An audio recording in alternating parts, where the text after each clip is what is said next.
तो गाइस कैसे हैं आप सब लोग। निर्वाणा सीकर के एपिसोड 05 के साथ हाजिर हूं। तो इस एपिसोड की शुरुआत में दिखाता है कि हमारा च्योनपोंग जो होता है ब्रोथल की तरफ जाता है, क्योंकि ब्रोथल के अंदर उसकी ड्यूटी होती है, तो वहां पर जाता है। जब वो ब्रोथल में पहुंचता है तो वहां पर जो गार्ड्स खड़े होते हैं वो उसे देखकर बहुत ज़्यादा हैरान हो जाते हैं। ये कह लो कि घबरा जाते हैं और कहते हैं कि ये क्या च्योनपोंग कहाँ तुम वापस कैसे आ गए। तो वो इनको जाकर ग्रीट करता है, तो उसे कहते हैं लेकिन डाइसान ने यहाँ पर आकर कहा था कि तुम मर गए हो और डाइसान तो तुम्हें जलाने के लिए लेकर गया था, तो तुम यहाँ पर जिंदा होकर वापस कैसे आ गए। तो वो कहता है लगता है कि आप सभी को गलतफहमी हो गई है, डाइसान को भी यहाँ पर कोई गलतफहमी हुई होगी, मैं तो जिंदा हूँ तुम सभी लोगों के सामने हो और वो मुझे जलाने के लिए वाकई में लेकर गया था, लेकिन मैं वहां पर से वापस आ गया हूँ। तो वो सभी लोग उसे कहते हैं कि अब यहाँ पर तुम क्या करने के लिए आए हो। तो हमारा च्योनपोंग कहता है मैं यहाँ पर ड्यूटी के लिए आया हूँ, क्या मैं जाकर अपना यूनिफॉर्म पहन सकता हूँ। तो वो कहते हैं हाँ क्यों नहीं, अब जबकि तुम जिंदा हो तो फिर जाओ जाकर अपना यूनिफॉर्म पहन लो। तो हमारा च्योनपोंग अंदर चला जाता है, तो वो गार्ड्स आपस में बातें कर रहे होते हैं। कहता है कि मैं उस दिन वहीं पर था, मैंने खुद अपनी आंखों से इसके पेट के अंदर से इसकी अंतड़ियां बाहर निकलते हुए देखा था, ये मर चुका था, फिर यहाँ पर ये जिंदा होकर कैसे आ गया। तो दूसरा उसे कहता है लगता है कि तुम सभी लोग बस बकवास कर रहे हो, असल में यहाँ पर ये मरा नहीं था बल्कि जिंदा था। तो पहला गार्ड उसे कहता है नहीं मैं सच कह रहा हूँ, वहां पर उस दिन 5 लड़कों में से इसकी हालत सबसे ज्यादा खराब थी और सबसे पहले जिसने वहां पर दम तोड़ा था वो यही लड़का था, ये मर गया था। तो हमारा च्योनपोंग जब अंदर पहुंचता तो वहां पर जो कोठे वाली लड़कियां होती हैं वो सारी भी उसे देखकर काफी ज्यादा हैरान होती हैं और पहले तो वो डर जाती हैं और कहती है कि ये क्या है, तो एक घोस्ट है। सभी जब वहां से भागकर जा रही होती है, च्योनपोंग कहता है कि अब तुम सभी को क्या हो गया है। तो एक लड़की आगे बढ़ती है और उसे कहती है कि तुम तो वही लड़के च्योनपोंग हो ना। तो वो कहता है हाँ मैम मैं च्योनपोंग ही हूँ। तो वो उसे कहती है लेकिन मैंने उस दिन तुम्हें अपनी आंखों से मरते हुए देखा था, फिर तुम जिंदा कैसे हो गए। तो वो कहता है सभी लोग आजकल यहाँ पर यही मुझसे पूछ रहे हैं कि सभी ने मुझे मरते हुए देखा था और मैं जिंदा कैसे हो गया, बस देख लो मैं बस यहाँ पर सही सलामत तुम्हारे सामने हूँ। लड़की उसे कहती है इसका मतलब यह है कि तुम मरे नहीं थे। दूसरी उसे कहती है लेकिन यहाँ पर जब मर गया था हम सभी लोगों ने देखा था। जबकि एक कहती है कि अगर ये मर गया था तो फिर ये जिंदा कैसे हुआ है। तो उसी के साथ ही अंदर का सीन दिखाता है कि इस कोठे की जो मालकिन होती है वो अंदर बैठी होती है और उसका जो गार्ड्स का चीफ होता है वो उसके पास पेपर्स लेकर आया होता है। तो उसे कहती है कि आयत ये क्या चीज है चीफ, आयत तुम यहाँ पर ये पेपर मेरे पास क्यों लेकर आए हो। तो वो उसे कहता है कि हमने जो कर्जा लिया था ये उसका नोटिस है, वो लोग चाहते हैं कि अगर हम लोग यहाँ पर इस महीने के एंड तक कर्जा वापस नहीं कर पाए तो हमें इस ब्रोथल को खाली करके जाना पड़ेगा,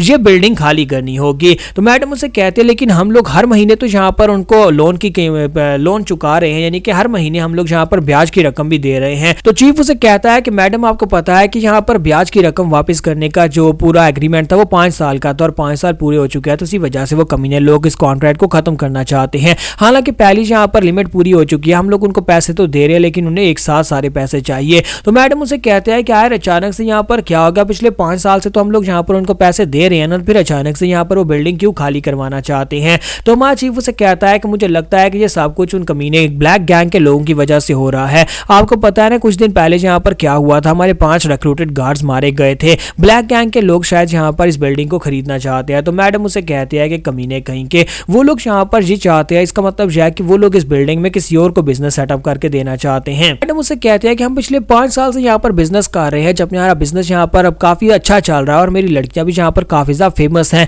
तुम चाहते हो कि यहाँ पर उनका पैसा ना देने पर हम लोग अपनी बिल्डिंग को खाली कर दे और वो लोग यहाँ पर आकर अपना कोठा खोल रहे, जिसकी वजह से मेरी कमाई हुई जो इज्जत है वो सारी उनके पास चली जाए। तो चीफ उसे कहता है लेकिन हम लोग यहाँ पर क्या कर सकते हैं, ग्रेट ब्लैक गैंग के कमीने लोग वो लोग कल यहाँ पर फिर से आने वाले हैं, मुझे लगता है कि यहाँ पर उन लोगों के साथ ही वो लोग मिले हुए हैं और जानबूझकर यहाँ पर आकर हल्ला गुल्ला कर रहे हैं ताकि हमें मजबूर किया जा सके इस जगह छोड़कर जाने के लिए। मैडम उसे कहते हैं लेकिन ये सारी की सारी गलती तो ब्लैक गैंग के लोगों की ही थी, क्योंकि उस दिन सोसो ने उनके साथ उनको एंटरटेन करने से मना कर दिया था, क्योंकि सोसो यहाँ पर सिर्फ और सिर्फ एक वेट्रेस और गाना गाती है, इसके अलावा वो दूसरा धंधा बिल्कुल भी नहीं करती और ऐसी लड़की अगर उनको मना कर रही है तो उनको खुद चाहिए था कि वो उसकी बात को माने। तो चीफ उसे कहता है लेकिन अब यहाँ पर बात अलग है, वो कमीने लोग ब्लैक गैंग के लोग जुनवोंग लोंगशा के साथ मिलकर काम कर रहे हैं। अब जबकि वो उनके साथ मिलकर काम कर रहे हैं तो जाहिर सी बात है वो लोग दोबारा यहाँ पर आकर वही सब कुछ करेंगे और इस बार हम लोग यहाँ पर उन्हें रोक भी नहीं पाएंगे और मुझे लगता है कि इसी तरह से वो हमें तंग करते रहेंगे जब तक हम लोग यहाँ पर इस बिल्डिंग को छोड़ नहीं देते। तो मुझसे कहते हैं कि पिछली बार उन्हें हमारे 5 लोगों को मार दिया था, क्या तुम्हें लगता है कि उन्हें यहाँ पर आने देना चाहिए। तो चीफ उसे कहता है कि अब क्या कर सकते हैं। फिर साथ ही उसे कहता है कि उस दिन वो एक गार्ड जिसे बहुत ही बुरी तरह से मारा गया था, जिसकी बॉडी के अंदर से उसकी आंतें बाहर निकल आई थी,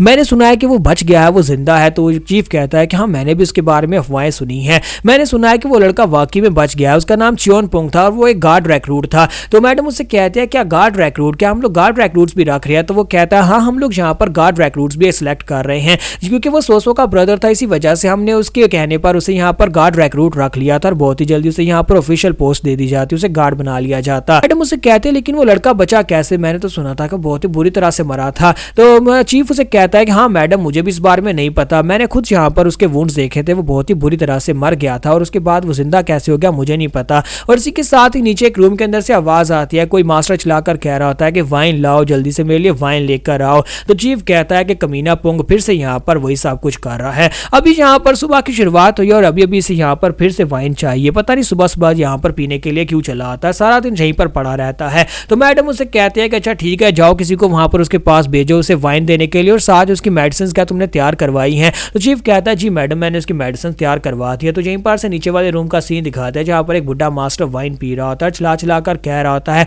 क्या तुम लोग बहरे हो गए हो, क्या कोई मेरे लिए यहाँ पर वाइन नहीं लेकर आएगा। तो दरवाजा खुलता है और माँ च्योनपुंग उसके लिए वाइन लेकर आ जाता है। च्योनपुंग वहां पर आता है और उसे कहता है कि मास्टर पुंग जेलों में आपके लिए वाइन लेकर आया हूँ, आप सुबह सुबह इतना गुस्सा क्यों कर रहे हैं। तो मास्टर पुंग उसके पास से वाइन की बोतल लेता है, फिर साथ उसे कहता है कि लड़के क्या तुम्हें मैंने पहले कभी देखा है। माँ च्योनपुंग कहता है कि मास्टर पुंग इसलिए तो मैं आपसे कहता हूँ कि इतनी मत पिया करो, तुम यहाँ पर इतनी पीते और उसके बाद मुझे पहचान नहीं पा रहे, क्योंकि यहाँ पर इस बिल्डिंग के अंदर इकलौता मैं ही हूँ तो जो तुम्हें यहाँ पर हर रोज वाइन देने के लिए आता हूँ और कोई डरता तुम्हारे पास आता भी नहीं है। तो एल्डर उसे कहता है तो तुम्हारा नाम च्योनपुंग है। तो वो कहता है हाँ मेरा नाम च्योनपुंग है और साथ ही मैंने आपके पास से यहाँ पर टोड आर्ट और साथ में क्रशिंग फिस्ट टेक्निक को भी सीखा था, क्या आपको याद नहीं है कि आपने खुद ही वो दोनों टेक्निक मुझे सिखाई थी। तो एल्डर उसे कहता है क्या वाकई मैंने यहाँ पर तुम्हें वो टेक्निक सिखाई थी। फिर साथ ही उसे कहता है कि चलो अच्छी बात है, क्या तुमने यहाँ पर उन टेक्निक्स को सीख लिया। तो च्योनपुंग उनसे कहता है कि पहले तो यहाँ पर आप अपनी वाइन को कम करें ना, आप सुबह शाम यहाँ पर पीते रहते हैं, क्या आपको पता भी है डॉक्टर ने क्या कहा था। डॉक्टर ने कहा था कि अगर आप यहाँ पर इसी तरह पीते रहे तो फिर आपके फेफड़े अंदर से खराब हो जाएंगे और आप जल्दी मर जाएंगे।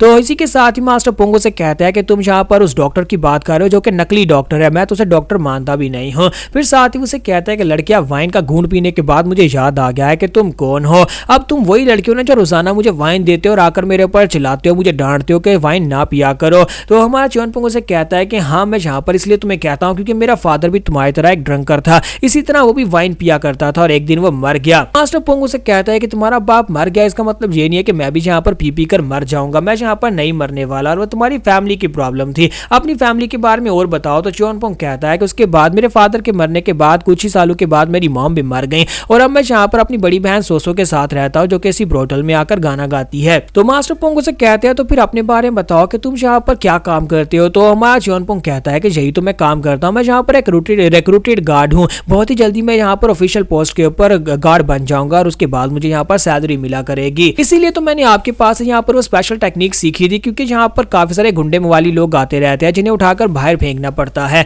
तो एल्डर पुंग उसे कहते हैं अच्छा अच्छा इसी वजह से तुमने मेरे पास से वो दोनों टेक्निक सीखी थी, एक का नाम क्रैशिंग फिस्ट और दूसरे का नाम टोड आर्ट है, तो क्या तुमने यहाँ पर उनमें कोई प्रोग्रेस किया या नहीं। तो हमारा च्योनपुंग कहता है कि अगर यहाँ पर देखा जाए तो आपकी पहली वाली टेक्निक जिसका नाम क्रैशिंग फिस्ट है वो टेक्निक हालांकि उसके अंदर क्रैशिंग लिखा हुआ है लेकिन उसकी मदद से मैं सिर्फ और सिर्फ लकड़ियां ही तोड़ पाता हूँ, इसके अलावा मैं कुछ नहीं कर पाता। और दूसरी रही बात यहाँ पर टोड टेक्निक की, वो बहुत ज्यादा अजीब है, इसी वजह से मैंने उस टेक्निक को परफॉर्म ही नहीं किया, मैंने उसको मास्टर नहीं किया। तो मास्टर से कहता है क्या मतलब है टोड टेक्निक तुम्हें अजीब लगती है। तो वो कहता है कि मास्टर ये देखो, और इसी के साथ ही हमारा च्योनपुंग जो होता है उनके सामने वहां पर टोड वाली पोजीशन बनाकर दिखाता और कहता है सभी लोग मेरा मजाक उड़ाते हैं, जब मैं उन्हें दिखाता हूँ कि ये खास टेक्निक है तो वो लोग मेरा मजाक उड़ाना शुरू कर देते हैं। तो एल्डर उसे कहता है कि चलो ये तो मान लिया कि इस तरह तुम्हारा मजाक उड़ाते हैं, लेकिन मुझे ये बताओ कि क्रशिंग फिस्ट को तुमने कितनी बार परफॉर्म किया है। तुम्हारा च्योनपुंग कहता है कि तकरीबन कोई 100 बार यूज किया होगा। तो मास्टर उसे कहते हैं बेवकूफ बच्चे, इसे कम से कम 1 लाख बार प्रैक्टिस करोगे तब जाकर क्रशिंग फिस्ट के साथ तुम एक बोल्डर को तोड़ पाओगे। यहाँ पर हम लोग अपनी एपिसोड 05 का एंड करेंगे और नेक्स्ट एपिसोड में देखेंगे क्या च्योनपुंग यहाँ पर इसी मास्टर के पास से टीचिंग्स लेने वाला है, जहाँ पे ग्रेट मॉन्क की मेमोरीज उसके पास वापस आएंगी, जहाँ पर ग्रेट मॉन्क की